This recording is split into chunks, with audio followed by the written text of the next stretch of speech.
Vieux Pachay's revolt, also known as the War of the Insane or the Madman's War, was a Hmong revolution against taxation in the French colonial administration in Indochina, which lasted from 1918 to 1921. The cause of the rebellion was heavy taxation by the French and abuse of power by the ethnic Lao and Thai tax collectors. The uprising was called Rog Paj Kai by the Hmong nationalists and Rog Phim Napab by the Hmong, who sided with the French. All guns used during the rebellion were designed by the Hmong and manufactured flintlocks, which differed slightly from the traditional Western flintlock gun. The Hmong also made the gunpowder. The core ingredients were saltpeter, charcoal, and guano. Their ingredients were similar to Western black powder. However, the shavings from a specific type of tree were added to increase the explosivity. The Hmong won battle after battle for most of the rebellion. The French were surprised by this because they had no idea how to fight in the jungles or how to fight guerrilla warfare by the almost invisible army that camouflaged themselves within the trees.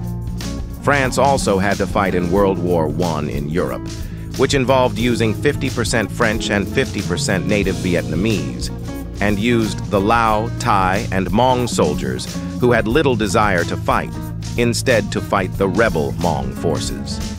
A particular weapon that the French feared was the Hmong cannon.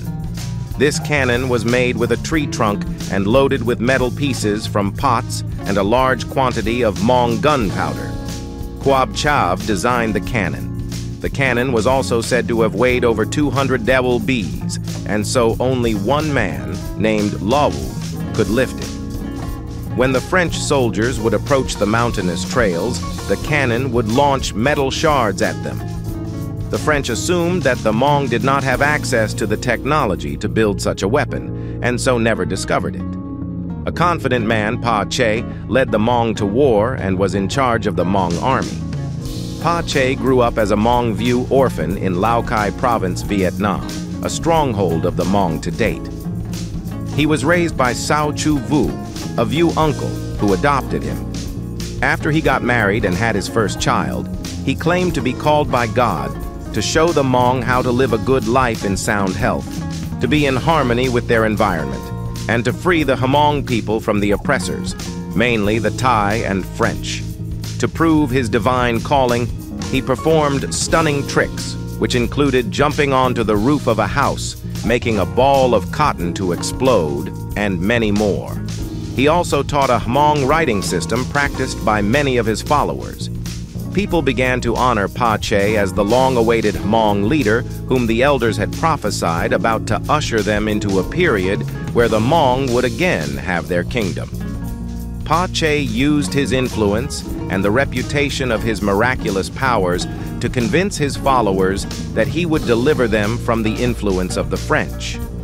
Many Hmong united and initiated a nationalist Hmong movement, which attracted villagers from all over northern Laos, northern Vietnam, and parts of southern China. The French confidence had weakened because of the rumors they heard of Pa Chay's army being shielded by magic. As the French army chased the Hmong army through the mountain pathways, they did not see any dead Hmong soldiers. Pa Chay ordered his men not to leave anyone behind and to cover up the blood as quickly as possible. That gave the illusion to the French that Pa Chay's army was indeed invincible. Cao Mi, Pa Chay's sister, also played an important role where she carried a white flag made of hemp, which she used to deflect bullets. She was said to have been a righteous virgin, and so the heavens blessed her with miraculous powers and led the army to many victorious battles. The rebellion contained 40,000 square kilometers of Indochina, from Dien Bien Phu in Tonkin to Nam O in Luang Prabang, and from Muang Cha, north of Vientiane, to Sam Noya in Laos. As World War I came to an end, the French reinforcements began to outnumber the rebels, and their firepower overpowered the Hmong. They also learned from certain Hmong informants, such as Lauj Kiab Tum, that the Hmong gunpowder did not work well when it was wet, and so they attacked especially during the monsoon season. The Hmong believed their defeats to be temporary and caused by violations of the oath to heaven by some of the soldiers. Despite their defeats, they still had strong popular support. Chay was later assassinated by Hmong traders in a trap. He was carrying his child on his back, and out of nowhere, the betrayer fired a shotgun at him. The bullet went through the child and Vu Chay, killing them both. With Chay now dead, the French began gaining control once more. They captured many of those who had laid down their arms and sent them to Kuang, the headquarters for the colonial power in Laos.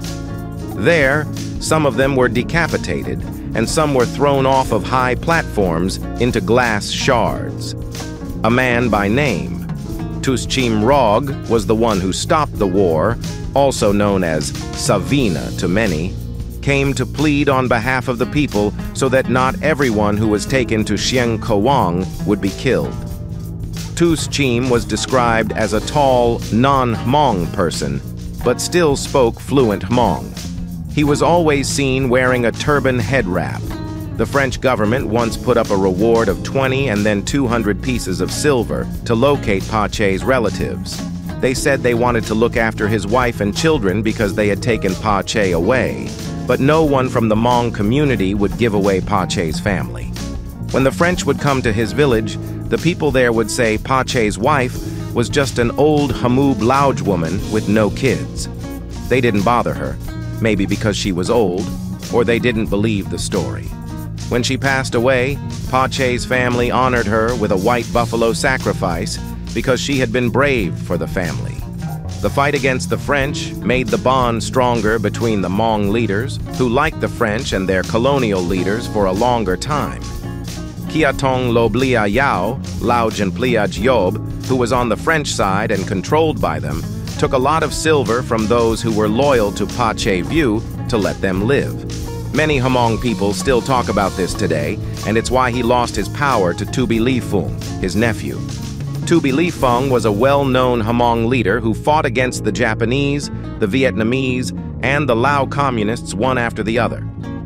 There's a flower called Chay's grass, Naroj Pajkai, that grows every December and January. This red flower started growing the year he died and was named to remember him. The governments of Vietnam and Laos made a military group named after Chay, called Kus Pas Paj Kai, Kong Pang Pa Chai. This group was used a lot in the Vietnam War to get Hmong people to join and for surprise attacks. At first, only Hmong people were in this group, but lately they've been adding more Laotian people to stop any secret plans to rebel. This group is still fighting against the Chow Pha, Hmong freedom fighters. For more videos, like and subscribe to our channel. Don't forget to hit the notification bell to get notified whenever we post a video.